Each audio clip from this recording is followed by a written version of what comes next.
Di daerah rumah ana masih ada acara tahlil 7 hari, 100 dan acara agama lain yang tidak ada dalam Islam.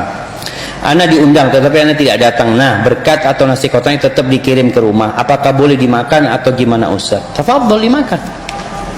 Nggak apa-apa, halal cuma. Cuma antum ini kalau ada tetangga yang meninggal, tolong yang sesuai dengan sunnah itu dijalankan.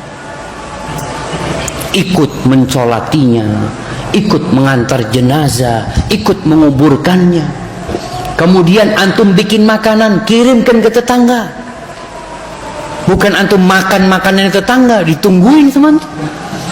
Antum bikin makanan. Ini sunnah yang sering dilupakan sama orang-orang. Bagaimana kata Nabi alaihi salatu wassalam ketika Ja'far bin Abi Thalib meninggal dunia? Meninggalnya itu di mana? Jauh di perbatasan dengan Syam sana jamaah.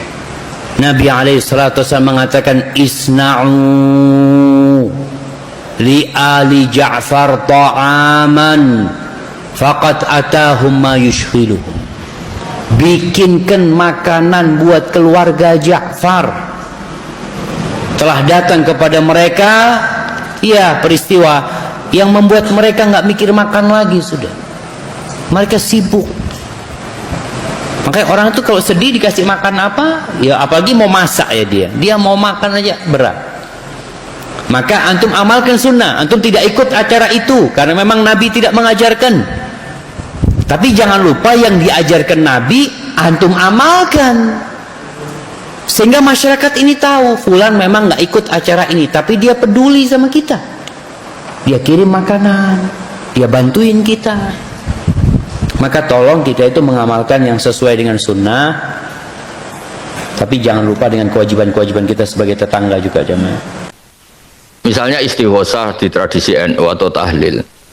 Kata bapak saya itu kalau ada orang ngeritik tahlil itu kan ngeritiknya karena kita ini 7 hari 40 hari. Bagaimana orang bisa mengkritik pelafalan atau perafalan atau mengumandangkan kalimat thayyibah? Ketika tahlil itu melibatkan kalimat thayyibah, sebetulnya kan ikut dalil umum saja bahwa kalimat thayyibah itu baik, dilafatkan kemana saja baik, di mana saja baik. Wong itu kalimat thayyibah, orang mau mati ya disunatkan baca kalimat thayyibah. Lalu gara-gara istilahnya 7 hari 40 hari kemudian kan terus dikritik kita. Mana hadisnya? Wong Nabi ada ditahlili, sahabat juga ada yang tahlilan, kan terus kita kalah. Karena memang nggak pernah ada sahabat tahlilan gitu, karena sahabat tidak punya kartu NU gitu. Tapi kan repot. Tapi kalau cari dalil sahabat melafatkan kalimat thayyibah pasti gampang karena ya sahabat suka wiridan. Wong jelas di Quran uzkuru wa dzikron katsira, kamu nyebut Allah dzikron katsira, nyebut yang sering, yang banyak. Tapi kelirunya kita ngistilahkan itu 7 hari 40 hari. Akhirnya lah kebetulan kiai kita nyari dalil yang 7 hari 40 hari. Nyari dalil-dalil wah 7 hari itu roh sedang begini, kalau 40 hari sedang gini, 100 hari sedang gini. Itu kan otoritas maghibat, sesuatu yang kita tidak tahu. Itu butuh hadis sahih. Nah itu kan terus seneng kubu sebelah nyerang kita. Dianggap goblok lah, dianggap macam-macam.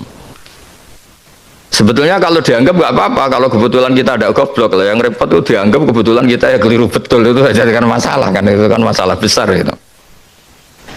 Coba ikutkan saja kaidah umum misalnya uzkuru wa dzikron katsira.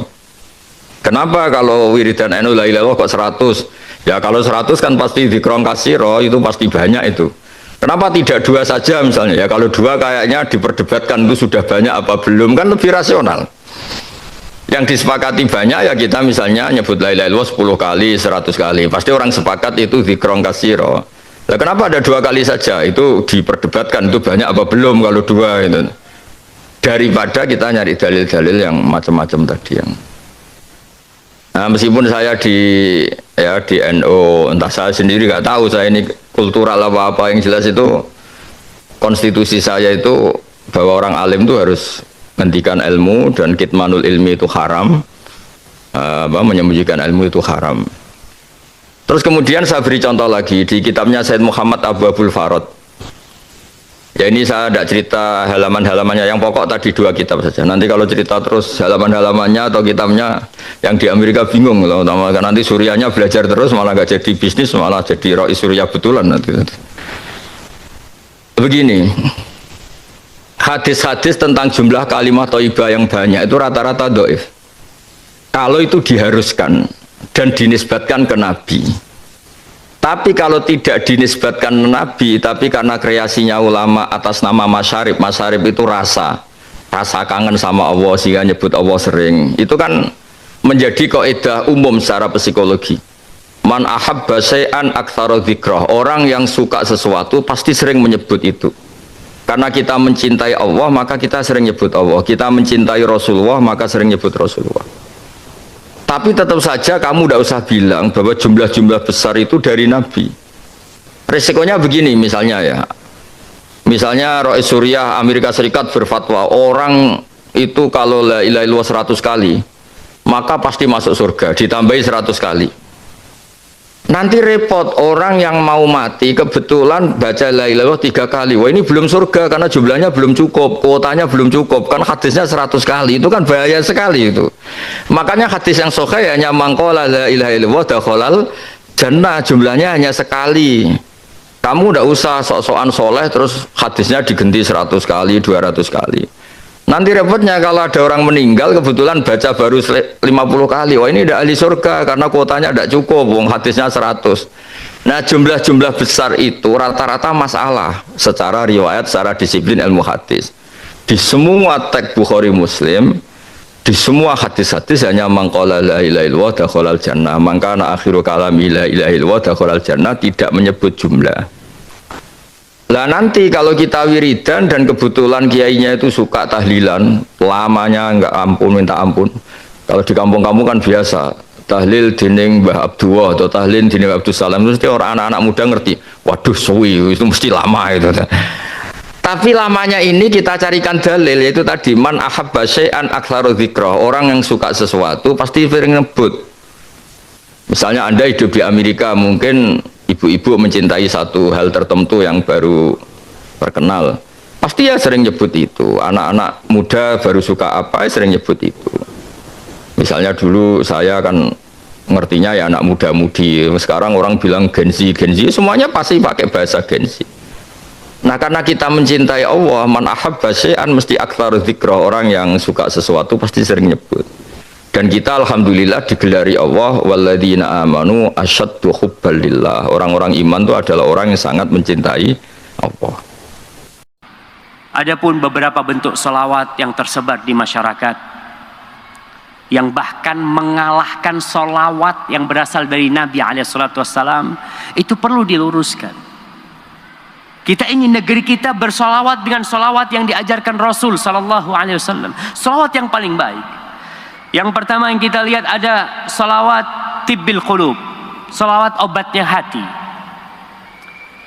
Allahumma salli ala Muhammadin tibbil qulubi wa dawaiha wa afiyatil abdani wa shifaiha wa nuril absari wa diyaiha wa ala alihi wasallam. Ya Allah, berikan salawatmu kepada Muhammad alaihi salatu wasallam, obatnya hati, pengobatan buat hati. Kemudian beliau juga penyembuh buat badan kita, pemberi afiah buat badan kita. Beliau juga cahaya buat pandangan kita, buat keluarga, dan salam buat beliau SAW. Para ulama mengkoreksi. Yang pertama, salawat ini jelas bukan dari Rasul SAW. Nah, bukan dari Rasul SAW. Kalau bukan dari Rasul SAW, maka perlu dikoreksi. Ada apa nih? Kenapa kok ini lebih laris lagi dipakai oleh orang daripada salawat yang diajarkan Rasul SAW? Sebagian ulama mengatakan di sini ada pengkultusan Nabi yang tidak seharusnya. Nabi tidak mau dikultuskan. Posisi beliau adalah hamba dan utusan Allah Sallallahu Alaihi Wasallam. Dikatakan di sini sebagai afiatul abdan. Nabi itu penyembuh badan. Nabi itu sebagai obat buat hati. Kita tahu Rasul SAW memang diutus rahmatan lil alamin.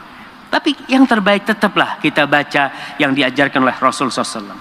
Yang kedua yang banyak terkenal juga ada salawat fatih. Salawat fatih ini yang diterima.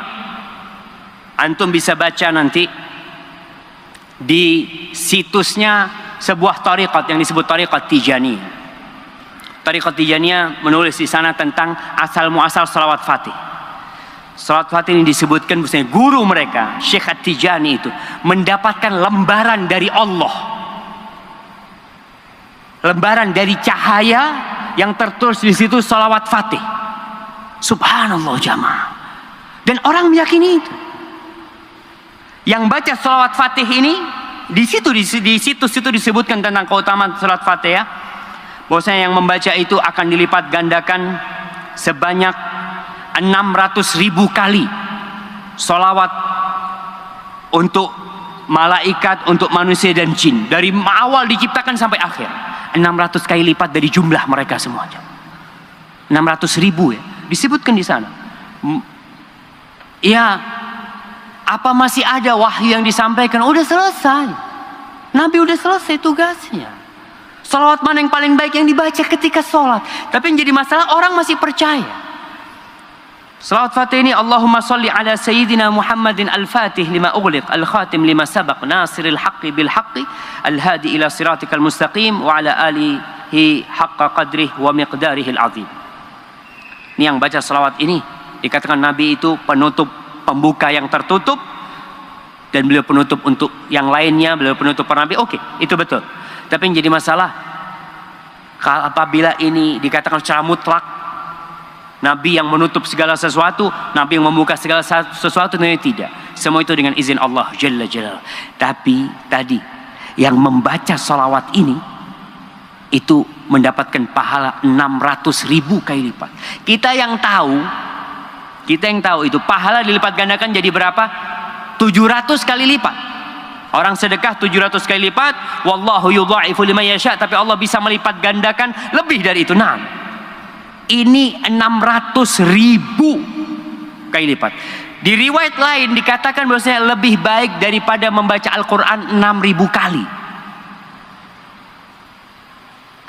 Pokoknya yang bukan dari Rasul SAW akan mendapatkan masalah. Kemudian yang membaca salat Fatih ini tidak akan mendapatkan kemuliaan, pahala itu kecuali dengan 2 syarat. Disebutkan di situs itu. Syarat yang pertama, izin dari guru. Harus dapat ijazah dari gurunya. Kalau dapat ijazah dari gurunya, maka nggak boleh. Kenapa? Karena gurunya ini yang mendapatkan izin dari Allah langsung. Jadi harus ada izin untuk. Kalau antum nggak dapat izin baca itu, pahalanya tetap. Ini yang disebutkan di situs itu. Syarat kedua, meyakini, nih ya terus disebut i'tiqadul musalli annaha laysat min ta'lifil bashar. Berkeyakinan bahwa salawat ini bukan buatan manusia. Itu pemberian Allah. Wadzalika annal Qutbal Bakri radhiyallahu taala anhu tawajjaha ila Allah. Ini ceritakan bahwa gurunya itu mendapatkan ini dari Allah. Fi sahifatin min nur. Di lembaran dari cahaya tertulis dengan pena takdir. Salawat itu. Kita sebagai umat Islam, wahyu sudah selesai. Nggak ada lagi wahyu. Maka ini yang perlu kita jelaskan kepada umat. Yang ketiga, yang ke-8. Yang keberapa jamaah? Yang ketiga. Ini sebagai penutup ceramah kita. Ada yang disebut salawat nariyah. Coba dikaji kembali itu salawat nariyah. Orang mengatakan barang siapa yang membaca salawat nariyah 4.444 kali, 4.440 kali akan diselesaikan urusannya. Masya Allah, dimudahkan semua perkara dia. Dari mana nih dapatnya? Dan jelas ini bukan dari Rasul Sallallahu Alaihi Wasallam. Kemudian di maknanya bermasalah. Sebagian bisa memberikan Nabi hak yang tidak untuk Nabi Sallallahu Alaihi Wasallam. Di situ ada tawasul dengan zatun Nabi Alaihi Wasallam, dan masalah bertawasul dengan zatun Nabi, dengan zat Rasul SAW yang sahih tidak boleh. Kita bertawasul dengan amal soleh. Apa salawat nariyah itu? Allahumma salli salatan kamilatan wa sallim salaman wa sallim tasliman taman ala sayyidina Muhammad alladhi tanhallu bihil uqad wa tanfariju bihil kurab wa yuqda bihil hawaij wa tunalu bihil raghaib wa husnul khawatim wa yustassal ghamamu biwajhil karim ala ali wa sahbihi adada kulli ma'lumin laka. Ini salawat nariyah. Kalau kita mengatakan, nanti ada orang yang mengatakan, Ustaz, ada Ulama-ulama yang membolehkan membaca itu, taiblah. Kita ini daripada ribut, daripada umat Islam berpecah belah, kita ikut Rasul sallallahu alaihi wasallam. Udah capek umat Islam berpecah belah dengan masalah-masalah yang memang dipermasalahkan. Ketika kita ikut Rasul sallallahu alaihi wasallam, kita baca selawat Ibrahimiyah. Apa kau tidak yakin Ibrahimiyah lebih afdal dari ini? Apa kau mengatakan ini lebih afdal dari Ibrahimiyah? Maka tatkala itu kita akan bermasalah dengan Rasul SAW. Nabi yang mengajarkan kepada kita salawat Ibrahimiyah, kemudian datang sebuah salawat bisa dikatakan lebih baik daripada salawat Nabi SAW. Apalagi artinya tadi itu, ya ada yang mengantarkan kepada pengkultusan Rasul SAW yang perlu dicermati. Hadza wallahu a'lam bishawab. Biasanya kitab-kitab terjemahan Wahabi itu memang cukup provokatif dan dengan narasi yang memang siapapun yang nggak pernah mondok pasti tertarik. Misalnya begini, cerita bid'ah misalnya. Iyyakum wa muhdatsatil umur fa inna kulla bid'atin dhalalah wa kulla dhalalatin finnar misalnya gitu. Wa kulla muhdatsatin bid'ah wa kulla bid'atin dhalalah wa kulla dhalalatin finnar. Ada yang baca wa kullu bid'atin dhalalah wa kullu dhalalatin finnar. Terus beliau meneruskannya begini, kata bin Bas. Hadza huwa Rasulullah. Hakama bi annal bid'ah kullaha dhalalah. Terus diteruskan wajar as-Syafi'i faqasama ila hasanatin wa dhalalatin wa sayyi'atin. Jadi dengan narasi seperti itu tuh orang itu tahu bahwa Syafi'i itu kurang ajar benar gitu, kira-kira gitu. Jadi dia ini Rasulullah yang mengatakan semua bid'ah ini dhalalah, tapi Syafi'i lancang dengan membagi ada dhalalah, ada sayyi'ah, ada hasanah, ada sayyi'ah. Ini aneh katanya. Wong Rasulullah yang Nabi saja bilang satu semuanya dhalalah, kok dia bilang dua. Diridasikan jaro'ah, kira-kira makna sedannya yang lama atau berani. Sehingga orang mesti tanya, kenapa sih tidak ikut Rasulullah saja? Tapi ini satu ilmu, setidaknya ilmu perdebatan, bukan ilmu hakiki, karena kita tidak tahu yang diridhani Allah yang mana. Tapi kemudian Sayyid Muhammad dalam kitab Abwaabul Faros, juga dalam kitab-kitab beliau menyanggah itu dengan mengatakan jika makna bid'ah adalah yang nggak pernah dilakukan Rasulullah, itu salah besar. Beliau cerita sekian, termasuk yang diceritakan adalah ada seorang sahabat ketika sholat dengan Rasulullah tidak pakai doa mainstream, yaitu ketika i'tidal sahabat tadi bilang alhamdulillah hamdan katsiran thayyiban mubarakan fi. Setelah itu setelah Nabi habis sholat umul qail, siapa tadi yang melafatkan itu? Semua sahabat diam karena takut disalahkan. Tapi apa yang dikatakan Nabi? Tidak, saya tidak akan menyalahkan. Saya tadi melihat isna asra malakan, saya tadi melihat 12 malaikat yabtadirun ayyuhum yaktubu awwalu. Semuanya itu bergegas siapa yang nulis awal. Terus kata sahabat tadi, ha ana ya Rasulullah. Padahal ini satu kalimat yang bahkan Rasulullah tidak mengajarkan, dan Rasulullah bahkan iskal kenapa ada kalimat itu, tapi toh dibenarkan oleh Allah dan Rasul. Cerita Sayyid Muhammad kedua adalah ada sahabat setiap ngimami itu main kulhu. Wah, ngimami apa saja main kulhu. Singkat cerita makmumnya tuh gerutu, ini orang kok main kulhu terus ya. Setelah dilaporkan ke Rasulullah, ditanya sama Rasulullah, kenapa kamu main kulhu? Ini dilaporkan ke saya. Kata si musolli tadi, imam tadi, di annaha sifatur rahman, dalam surat itu semua sifatnya Allah, maka fa'ana uhibbuha, saya senang itu. Apa kata Rasulullah? Saya disuruh bilang Allah ke kamu bahwa Allah mencintai kamu karena kamu mencintai kulhu. Terus keterusan sampai sekarang itu orang-orang NU baca kulhu terus itu. Karena sekali baca idza samsu kuwirat mesti kepunting gitu. Tapi artinya itu dibenarkan Rasulullah min ghairi sabqi ta'limin minhu, tanpa ada pelajaran dari beliau. Runtuhlah teori bid'ah bahwa bid'ah adalah semua yang nggak pernah dilakukan Nabi, diajarkan Nabi. Nyatanya beberapa kali Nabi membenarkan sesuatu yang belum pernah diajarkan oleh beliau. Masalahnya adalah tidak semua orang baca kitabnya Sayyid Muhammad atau baca tidak paham. Nah, sementara kitab Hadhihi Mafahimun itu diterbitkan secara masif oleh pemerintahan Arab Saudi dan ada terjemahnya lagi, sehingga yang nggak bisa Arabnya bisa terjemahnya.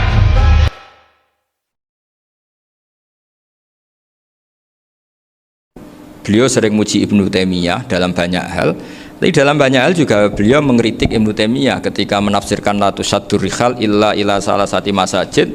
Kemudian Ibnu Taimiyah tidak mentasrekkan, tidak mensunatkan ziarah kubur Rasulullah SAW. Beliau mengkritik, dan cara mengkritik adalah ngendikan ulaikal ladzina yuriduna ayyahulu bainahu sallallahu alaihi wasallam wa baina ummatihi fi nakhiyatin. Itu adalah orang-orang yang ingin membuat batas antara Nabi dan umatnya. Saya termasuk terinspirasi makalah Bali ini adalah bagaimana Anda mengkafirkan orang Islam berdasar qala Rasulullah sallallahu alaihi wasallam. Wan nabiyyu asyaddun nasi syafaqatan li ummati. Wan nabiyyu akhrasun nas, orang yang paling serius supaya umatnya ini selamat. Kemudian Anda dengan hadisnya Nabi mentafrik bainahu wa baina ummati berdasar dawuh Kanjeng Nabi. Lu cek mentalani. Makanya saya itu enggak pernah keras di bab ini. Misalnya nyuruh saya ada santri sarang yang nakal, itu saya tidak berani komentar karena saya tahu Mbah Mun itu sangat mencintai santrinya meskipun yang nakal. Saya melihat sendiri, bukan jari ada santri yang cara pelaturan pondok itu diboyong karena nakal. Itu Mbah Mun ngendikan begini, ya cung yo ke diboyong itu cara aturan pondok. Nah aturannya pangeran ngger kowe tobat dadi wong apik ya dadi wong saleh. Ya kowe kudu tetep sering rene, kowe tetep santri kudu dunya akhirat. Soal pondok ya ben ana aturan, ben menjen kowe nakal nemen ya diboyong, tapi kowe tetep wong apik. Jadi karena kita tidak mungkin mentafrik bainahu wa baina talamidhi. Kita tidak mungkin mentafrik baina nabi wa baina ummati karena nabi adalah apa? Asyaddun nasi syafaqatan li ummati. Sampai saking sayangnya nabi itu ngendikan syafaati li ahlil kabair min ummati. Lho koyo apa baiknya nabi? Ora melok nakal, ora melok maksiat, tapi melok nanggung swargane. Iku waktu gali sampean wis kowe utang gak apa-apa, bangkrut gak apa-apa, sing nyaur bapak. Gua sampean ngono top tenan. Anake yo ngawur tenan maksudnya itu, tapi top tenan.